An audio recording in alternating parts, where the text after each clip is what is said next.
person who abuses his authority over the child shall be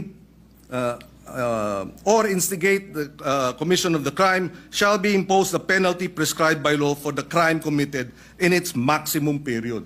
So kung ginamit sa droga, maximum sentensya sa usapin ng illegal na droga ang ipapataw dun sa mga magulang o sa mga adults, sa mga sindikato na gumagamit sa mga bata.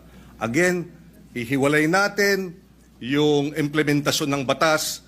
Kung mayroong mga kakulungan, dapat managot sila. Pero iba naman ang batas mismo.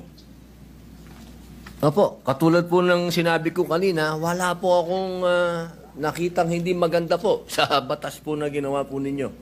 Sa umpisa pa lang po ng aking talumpati, ay yan na po kagad. Sinabi ko po ay napakaganda. Yun lamang po sa usapin, doon lamang po sa edad. At yun po talaga ang aming intensyon na bumaba po ito. Dahil sa nakita naman po natin, talagang yung mga nakakagawa po ng krimen ngayon ay nasa ganung edad na po. Huwag niyo pong isipin na ang aking amenda ay para guluhin o sirain ang honor ng batas po na yan. Hindi po. Ako po ay isang ayon dyan. Yung lamang pong provision na yun.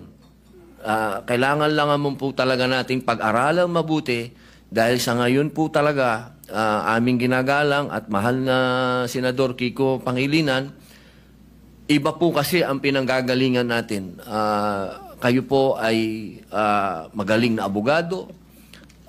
Kayo po ay nasa, medyo ironic lang kasi kayo ang nasa posisyon ng akusado.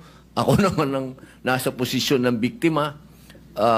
Pero iisa lang po yung ating mithiin, proteksyonan ng mga bata. Bata. Opo. Pero yung mga nakagawa po ng mga heinous crime, hindi ko po talaga matatanggap na tatawagin nating mga bata itong mga ito.